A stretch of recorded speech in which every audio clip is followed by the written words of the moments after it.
Welcome to Prime Minister's questions, Sir Stephen Timms. Thank you, Mr. Speaker. At question number one. Mr. Speaker, I know the House will join the nation and the Commonwealth in sending our very best wishes to Their Majesties the King and Queen ahead of the Parliament. This will be a moment of extraordinary national pride, a demonstration of our country's character and an opportunity to look to the future in the spirit of service, unity and hope. Mr. Speaker, this morning I had meetings with ministerial colleagues and others. In addition to my duties in this House, I shall have further such meetings later today. Sir Stephen Timms. Mr. Speaker, at question time last week, column 725, the Prime Minister referred to record numbers of people in work. In fact, as he knows, the number of people in work at the moment is still less than it was just before the pandemic, 122,792 less, according to the latest official figures. Will he reassure the House that he's not slipping into the bad ways of his predecessor but one? And will he properly correct the incorrect statement he made last week? Well, Mr. Speaker, that clarification has already been made, Mr. Speaker, in Hansard, but there are near record numbers of people in work and in payroll, and that is thanks to the actions of this government, Mr. Speaker, one record we're very proud of. Very much, Mr. Speaker. Non-compliant hand car washes seem like a cheap and quick way to have our cars washed. But unfortunately, behind this £1.8 billion industry is hidden money laundering, fraud, drug dealing, prostitution, labour abuse, modern-day slavery, tax avoidance and many other sinister crimes. This is an estimated £500 million lost in tax revenue, a pull factor for illegal migration, and the pollutants often used are damaging to the environment. Does the Prime Minister agree with me that it's time that we now step away from the voluntary scheme and have a mandatory scheme to protect people? Well, Mr. Speaker, we expect all businesses to follow the law, including providing fair pay and working conditions for their employees. We're tackling exploitation in the labour market, especially by increasing funding for enforcement bodies to over £35 million a year, and we will continue to keep the position of hand car washes under close review. We now come to the Leader of the Opposition, Keir Starmer. Thank you, Mr. Speaker. Can I join the Prime Minister in his comments about the coronation? Across the House, we're all looking forward to the celebrations this weekend. Mr. Speaker, does the Prime Minister know how many mortgage payers are paying higher rates since the Tory party crashed the economy last autumn? Well, Mr. Speaker, our record on home ownership is crystal clear. Because of our tax cuts, 90% of first-time buyers now don't pay any stamp duty at all, Mr. Speaker. And last year we saw the largest number of people buying their first home in 20 years, Mr. Speaker. That's a Conservative government delivering on people's aspirations to own their own home. Mr. Speaker, the question was how many people are paying more on their mortgages each month. And the answer that the Prime Minister avoided giving is 850,000. Nearly 1 million people paying more on their mortgage each month because his party used their money as a casino chip. That's why George Osborne called them economic vandals who created a self-inflicted financial crisis. Not for the Prime Minister and his non-dom thing, not for the super wealthy they gave tax cuts to, but for mortgage holders all across the country. So, does the Prime Minister know how many more people will be joining them on higher mortgage rates by the end of this year? Mr. Speaker, thanks to the actions we're taking, in fact, the Bank of England is showing that public expectations of inflation have now eased to a 15-month low, Mr. Speaker. Consumer confidence is at the highest level that it's been at since Russia invaded Ukraine, And because of our stewardship of the public finances, we can see a clear way to reduce debt and bring interest rates down. But, Mr. Speaker, he keeps in this habit of quoting the former Labour Shadow Chancellors. We know that our plans will deliver lower inflation and lower interest rates. But we know that his plans just mean more debt, Mr. Speaker. And I quote, year after year after year. Those aren't my words. That's the assessment of the former Labour Shadow Chancellor. Mr. Speaker, the question was how many more people this year are going to be paying more on their mortgages? And the answer that he avoided giving again, he knows these answers. He's got the stats there in front of him. 930,000 people. So by the end of this year, I know they don't want to talk about it, that's why he won't answer the questions. By the end of this year, nearly 2 million homeowners, counting the cost of the Tories' economic vandalism with every mortgage payment they make. And it's not just those who already own their home that are counting the cost of Tory recklessness. The average deposit for a first-time buyer is going up to £9,000.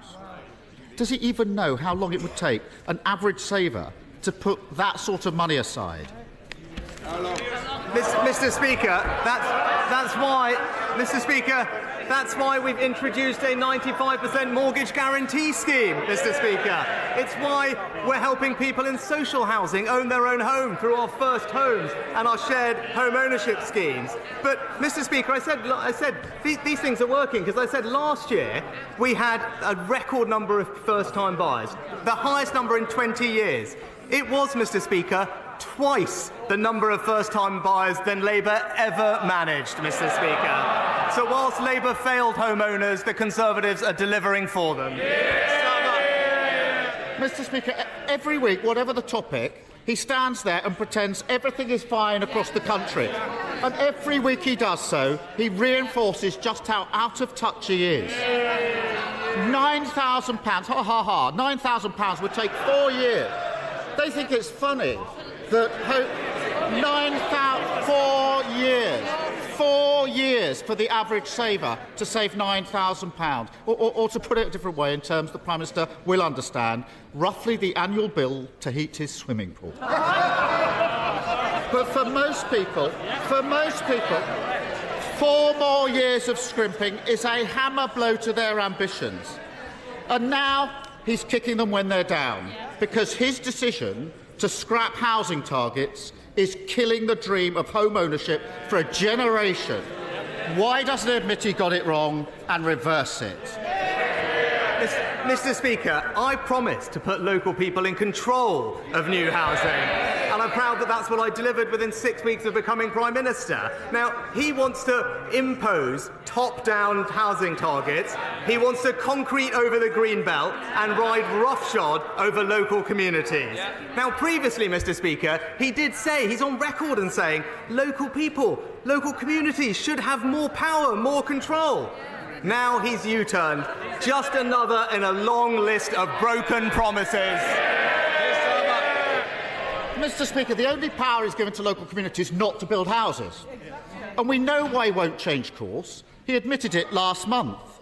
His councillors simply don't want to build the houses local people need, so he's given them a way out. Picture the scene as he explains this to a family. Mum and Dad paying £4 extra on the mortgage because the Tories tanked the economy. Their eldest paying hundreds more in rent. Their youngest still stuck in the spare room because they need an extra £9,000 for a deposit. Then along comes the Prime Minister and merrily tells them, sorry for crashing the economy. We don't want to talk about that. Sorry I can't help you with the house building, but my councillors don't like it. Oh, and before I go, here's a massive council tax increase for your troubles. Why doesn't he stop the excuses, stop blaming everyone else, and just build some houses instead? Mr. Speaker, our memories aren't that short. We all know what happened last time when they were in power. There was no money left for the country. But let's talk about the record. Let's talk about the Labour record on house building, Mr. Speaker. In London, the former Conservative mayor built 60,000 affordable homes in his first 5 years in office. How many did the current Labour mayor manage? Half of that, Mr. Speaker. In Wales, we need 12,000 new homes a year. How many have Labour built in the last year? Half of that, Mr. Speaker. As ever, Labour talk and the Conservatives deliver. Mr. Speaker, debt doubled since 2010, growth down, tax up, the economy crashed. Mr. Speaker, they're going to need a bigger note. And it's right. But week after week, we debate the issues facing in this place. But looking beyond the elections tomorrow, we also have a hugely significant weekend coming up with the King's Coronation. For most, this will be the first time they've seen a monarch crowned.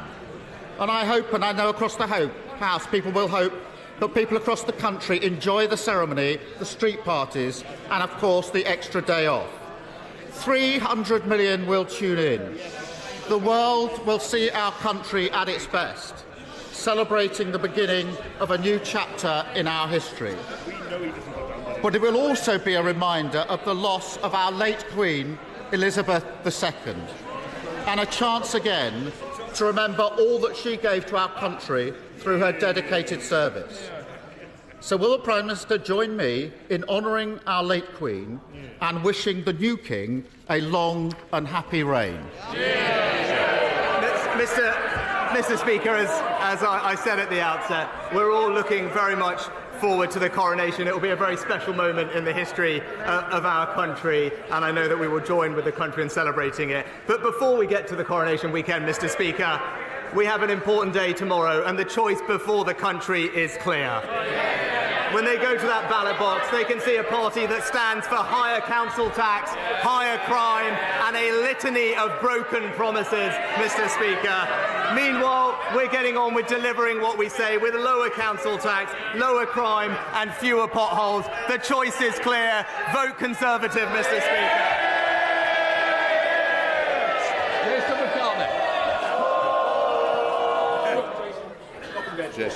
Thank you, Mr. Speaker. Labour run Kirklees Council, Mr. Speaker, as you know, have reneged on a deal to house the National Rugby League Museum at the George Hotel. They've also declared a climate emergency, but they have one of the worst recycling rates in the country. They're building on green fields and now on green belt. They're demolishing Home Firth Indoor Market. We're blighted by litter and fly tipping, and now they're proposing to chop down mature trees in urban areas. Does the Minister agree with me? No, you'll sit down a moment. I presume you're going to ask a question. You've made a great statement. Quick question. Does the Prime Minister agree with me that local people can have their say on Kirklees' appalling record by voting Conservative this week? Mr. Speaker, my honourable friend is absolutely right. It's typical Labour saying one thing and doing the other, Mr. Speaker. It's only the Conservatives that are going to protect the Green Belt. It's a Labour Party that are going to concrete over it. And that's why in Kirklees and elsewhere, tomorrow, vote Conservative, Mr. Speaker. We now come to the Leader of the SNP, Stephen Flynn. Mr. Speaker, in 2010, David Cameron convinced Nick Clegg to drop his pledge on university tuition fees. Does the Prime Minister intend to take the credit for convincing the leader of the Labour Party to do likewise?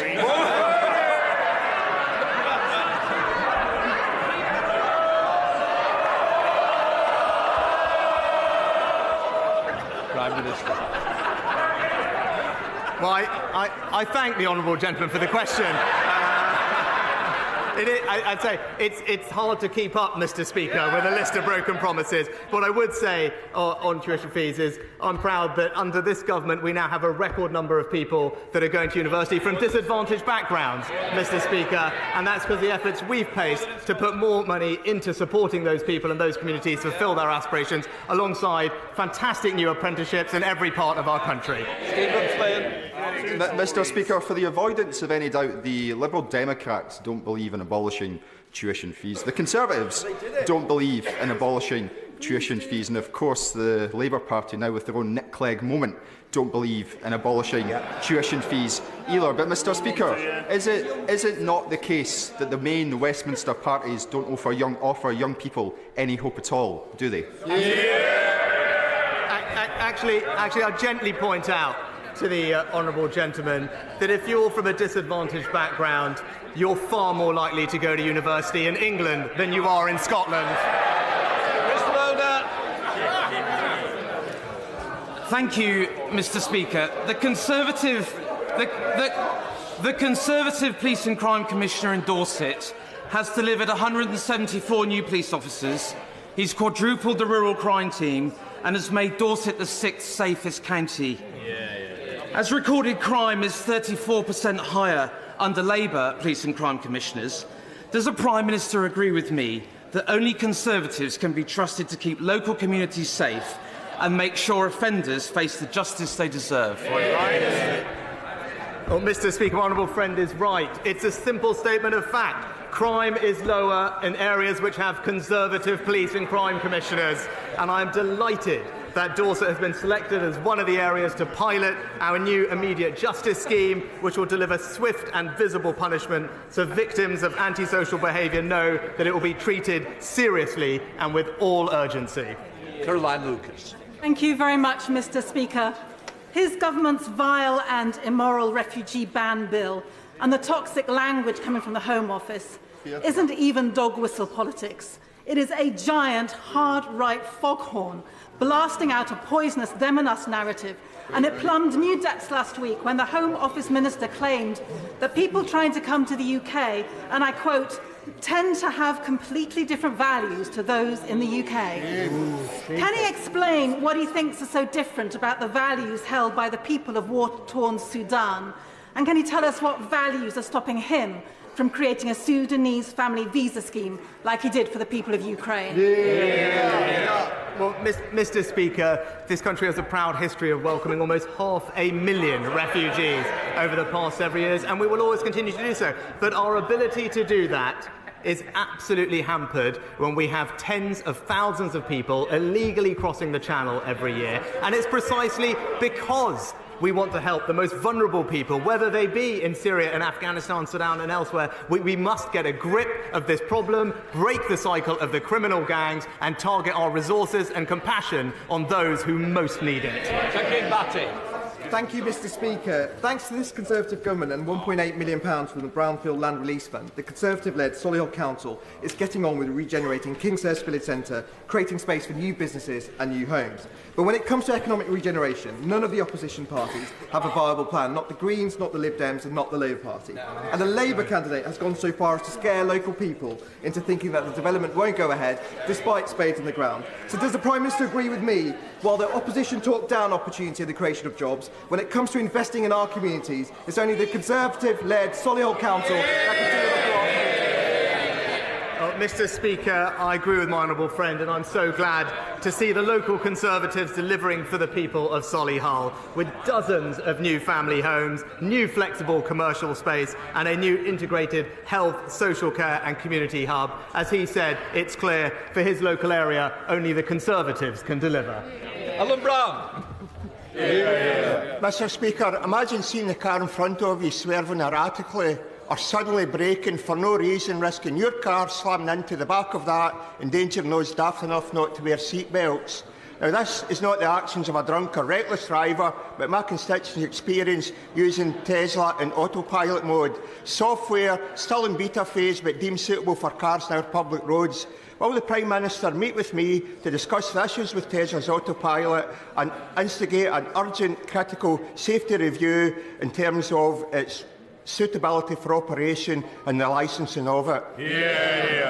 Mr. Speaker, I'm sorry to hear about what happened to the honourable member's constituent. I'll ensure that he gets a meeting with the Transport Secretary to discuss the safe regulation of autonomous and self-driving vehicles. Cal McCartney. Mr. Speaker, Labour-run City of Lincoln Council has destroyed the 40-year reputation of our city's Christmas market and the Christmas cheer that Lincoln benefits from annually. The dereliction of their role, choosing to take the easiest option behind closed doors in secret, in cancelling the market, shows Labour's neglect and disregard for small local businesses, charities and entrepreneurs and voters. Labour councillors Lincoln should be ashamed of their actions and have rightfully been likened to the Grinch. Order. Mr Brennan, I don't need you shouting from the back row. I've always offered a cup of tea to this side, but it's equally opportunity for you to take one. Come on, Carmen. I thank the member from the opposite side for the extra minutes he's given me, Mr. Speaker. Tomorrow the people of Lincoln will have the chance to remove... I will not count on that. Tomorrow the people of Lincoln will have the chance to remove from office the anti-business, socialist Scrooges and elect local Conservatives. Does my right honourable friend the Prime Minister agree with me that for better run local services, business-friendly and support... Order. I think in fairness to Prime Minister, I think the text went out. I think he's got the answer. Come on, Prime Minister. Mr. Speaker, I share my honourable friend's disappointment that after a decision taken by the Labour-run council behind, as he said, closed doors, there will no longer be a Christmas market in Lincoln, ending its 40 years of history. Lincoln deserves better, and I urge the people of the city to vote Conservative. Thank you, Mr. Speaker. Ahead of tomorrow's local elections, I've been campaigning in Medway and Swindon. The word on the doorstep is that people are ready for a change and will be switching their votes from the Conservatives to Labour. However, I am concerned that only 4% of those without valid ID have applied online for a voter authority certificate. So will the Prime Minister commit to a post-election review of how many people have effectively been disenfranchised by his government's response to the virtually non-existent problem of voter fraud? Mr. Speaker, 98% of people already possess a suitable form of voter ID, and the government made available free alternative ID for those that do not have it. The pilots have demonstrated it hasn't significantly impacted turnout, and indeed this was a policy that was introduced by the Labour Party in Northern Ireland all those years ago. It's common in European countries, it's common in Canada, and it's absolutely right that we introduce it here too. Dr. Mahindra. Thank you, Mr. Speaker. Since getting elected in 2019, I've been inundated with correspondence from my constituents in South West Hertfordshire, rightly complaining about huge speculative developments on our beautiful Greenbelt land. Lib Dem-controlled Three Rivers District Council continue to dither and delay their local plan. Does he agree with me that the choice tomorrow is simple? Vote Conservative to protect our Greenbelt, or vote Lib Dem for massive developments on sport land? Well, Mr. Speaker, my honourable friend raises an important point, and it's always the same with Liberal Democrats, saying one thing and doing the other. We've all seen it, Mr. Speaker. It's the Conservatives that are party of local decisions taken by local people, and it's only the Conservatives that will protect the Greenbelt. Bernie Kelly-Foy. Thank you, Mr. Speaker. Unable to secure an NHS dental appointment, my constituent Ray was forced to go private. It was then discovered that he had a large aggressive tumour in his face and jaw, which required 16 hours of gruelling surgery to remove it. If he hadn't been able to afford it, Ray might not be with us now. This is yet another chapter in the horror story that is the decay of dentistry under this government's watch. So will the Prime Minister accept NHS dentistry is in crisis, and will he meet with me and the British Dental Association to ensure that no one loses their life because they couldn't get a dental appointment? Yes or no? Mr. Speaker, I'm sorry to hear what happened to the Honourable Lady's constituent, and that's why the NHS has recently reformed dental contracts to improve access. We now invest over £3 billion a year. There are over 500 more dentists working in the NHS this year than last year, and indeed discussions are ongoing between the Department for Health and the NHS around dentistry, and DHSC is planning to outline further reform measures in the near future. Sir Geoffrey Clifton-Brown. Every single young person that gets on the housing ladder under a Conservative government makes our communities more sustainable. Would my right honourable friend agree that in order to build the right type of housing and speed it up, we need to fund planning authorities properly through innovative funding? Well, Mr. Speaker, my honourable friend, as ever, makes an excellent point, and that's why the reforms that we introduce will provide incremental resources to planning authorities to make sure that planning decisions can be taken quicker. But also, we've strengthened the ability of local communities to put in place local plans. Mr. Speaker, this is the best way for our towns, cities, villages to have control over the development in their area and make sure that it happens in the way that they're comfortable with, and I know that he's supportive of that too. Polly Lynch. Thank you very much, Mr. Speaker. The recent ITV documentary Life and Debt Stories from the Edge followed Halifax mum Izzy. Her prepayment energy bills have tripled and she was relying on a local primary school, Ash Green, who are providing free breakfast, budget cooking classes and a hardship fund for their families. When head teacher Mungo Shepherd is asked does he worry about the children at his school when he goes home at night, he says all the time, it never leaves you. Does the Prime Minister think it's right that things are so bad that schools are having to become the fourth emergency service for the families that they support?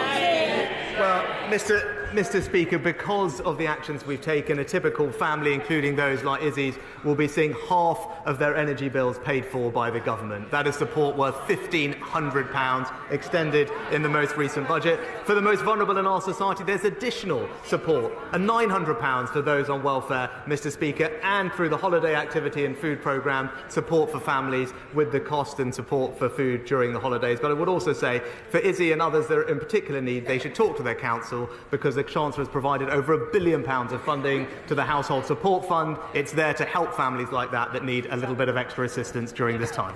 Sir John Whittingdale. Thank you, Mr. Speaker. As my honourable friend will be aware, today is World Press Freedom Day.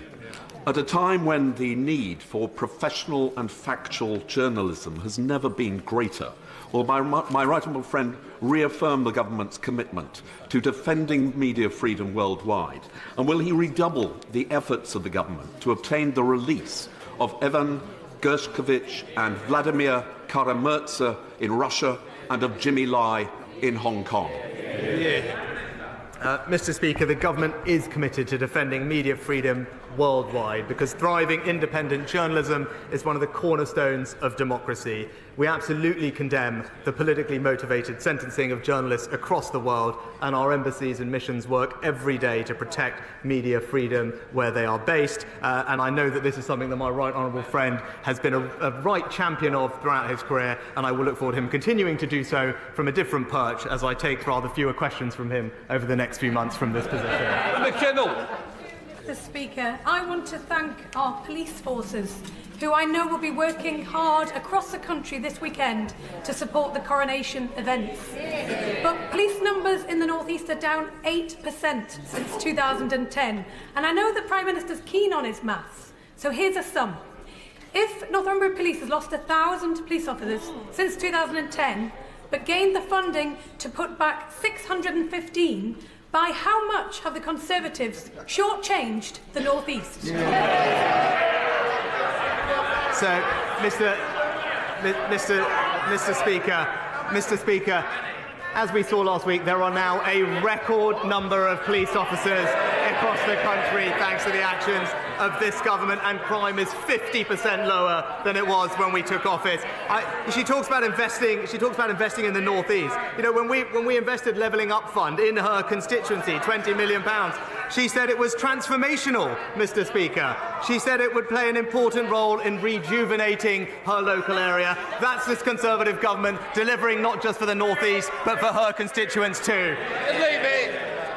Mr. Speaker, I was pleased to welcome the Secretary of State for Transport to Newsham recently. This was to see the progress on the Northumberland line. Would my right honourable friend agree with me that this Conservative government, and Conservative government only, is committed to development of this line, keeping Levelling Up on track?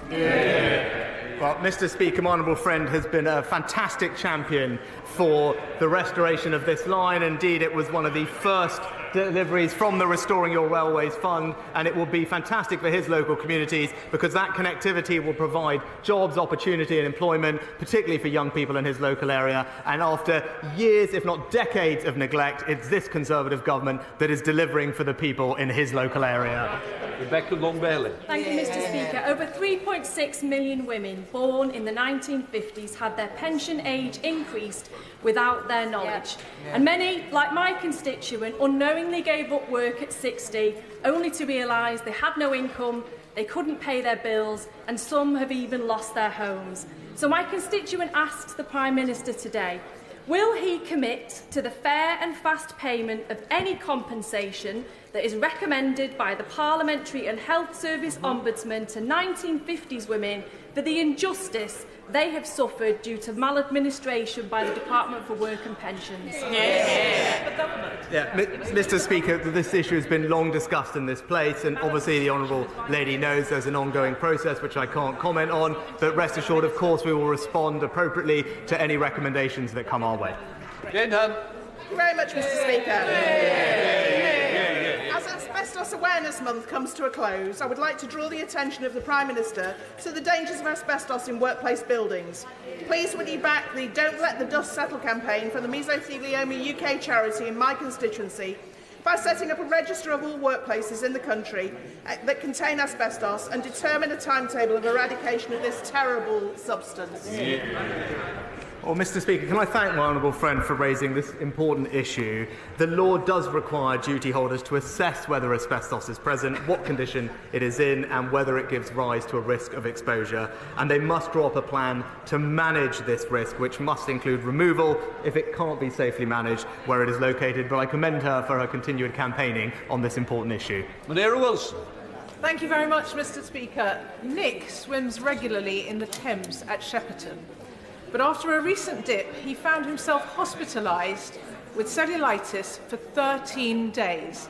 His doctors think this was caused by polluted water. Mr. Speaker, what caused that polluted water? Well, because Thames Water dumped filthy sewage just days earlier nearby. So can the Prime Minister tell Nick and everybody else, why does he think it's okay for water companies to keep polluting our rivers for another 25 years? Mr. Speaker, it was just last week that it was clear there's only one party that's going to protect the environment, and it's the Conservative Party, Mr. Speaker. That's why we've given the Environment Agency more powers of enforcement. That's why we're moving to unlimited fines. And that's why we've got a clear plan to increase investment and increase monitoring of sewage overflows. It was a rank cynicism and hypocrisy of the party opposite that they could not even show up to support those plans, Mr. Speaker. Anne-Marie Morris. Thank you, Mr. Speaker. Newton Abbot constituents face hosepipe bans after torrential spring storms, and are asking me why water catchment plans have not prevented this. Reservoirs, desalination plants and other natural catchment structures require siting where geography and geology allows. Is there a national strategy and implementation plan to increase water catchment and enable cross-water company water transfer to match regional demand to supply?